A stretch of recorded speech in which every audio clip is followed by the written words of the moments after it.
আরবের মধ্যে আরেকজন কাফির নাম হচ্ছে ওয়ালিদ ইবনে মুগিরা।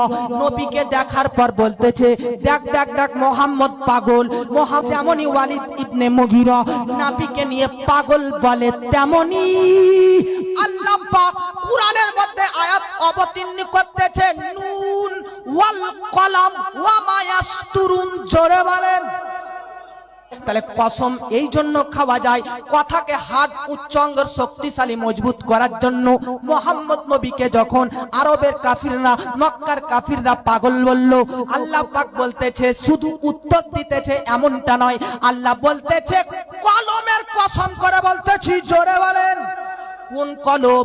যে কলমে আপনার ছেলে মেয়েরা লেখালেখি করে, না না না না। যে কলম আপনার ব্যাগে ভরা আছে, না না না। যে কলমে আপনার 5 বিঘা জমিতে সাইন করেছেন, না না না। যে কলম দোকানে 5 টাকায় কিনতে পাওয়া যায়, না না না। কোন কলম? যে কলম দ্বারাতে আপনার ভাগ্যকে দুনিয়া তৈরি করার 50,000 বছর পূর্বে লৌহে কালামের মধ্যে লিখেছে, ওই কলমের আল্লাহ কসম খাচ্ছে, নুন ওয়াল কলম ওয়া মা ইয়াসতুরুন। আমি আল্লাহ পাক ওই কলমের শপথ করে বলতেছি, মা আনতা বিনিমাতি রাব্বিকা বিমাজনুন। ও গো নবী, আমি আল্লাহ, বান্দা যেমন আমি আল্লাহর কসম খাই কথাকে শক্তিশালী করার জন্য, ঠিক আমিও কসম খাচ্ছি কলমের শপথ করে, নবী আপনি পাগল নয়, পাগল নয়, আপনি হচ্ছেন দুনিয়ার সকল ব্যক্তিদের শিক্ষক। জোরে বলেন। তাহলে উত্তর দিলেন কে? আল্লাহ তাআলা শপথকে উত্তর দিলেন। তাহলে ভেবে দেখেছেন নবীজির কত শান, নবীজির কত মান, নবীজির কত মর্যাদা, যার ব্যাপারে বেরাদার আল্লাহ কলমের শপথ করে বলতেছে, নবীজি পাগল নয়, পাগল নয়, পাগল নয়। জোরে বলেন। আমার নবীজি সাল্লাল্লাহু তাআলা আলাইহি ওয়াসাল্লামের ইসলামের বার্তা পৌঁছানোর জন্য, ইসলামের দাওয়াত দেওয়ার জন্য, ইসলামের বেরাদার আজকে সঠিক মেসেজ পৌঁছানোর জন্য যেমনই নবী প্রচার করতে আরম্ভ করলেন। কি করতে? কি করতে? নবী কি নিজে থেকে কিছু তৈরি করে বলে? কিছু তৈরি করে বলে? আরবের কাফিররা বলতেছে, দেখ দেখ দেখ মুহাম্মদ যা বলতেছে সব নিজে থেকে বানাই বলতেছে। আল্লাহ তাআলা এর উত্তর দিতেছে 27 নম্বর পারা সূরা নাজমের মধ্যে, ওয়ামা ইয়ানতিকু আনিল হাওয়া ইন হুয়া ইল্লা ওয়াহয়ুহা।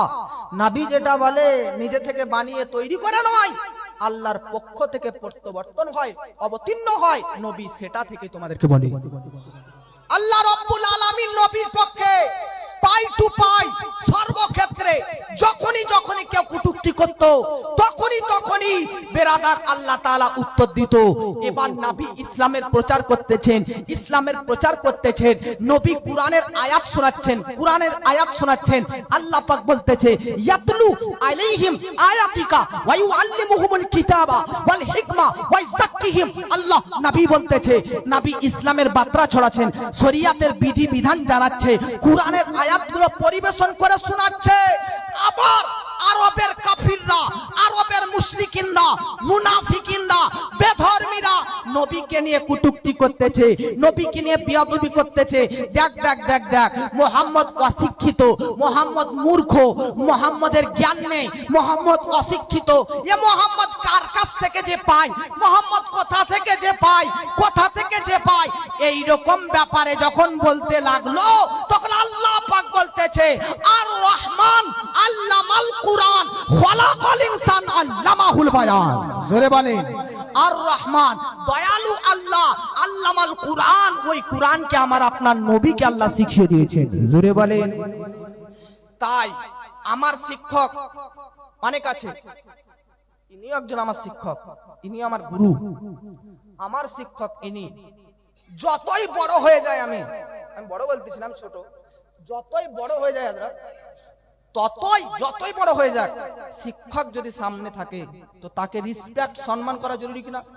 শিক্ষক মানে তার সামনে মাথা নত করা উচিত কিনা, তার হাতকে চুমা উচিত কিনা?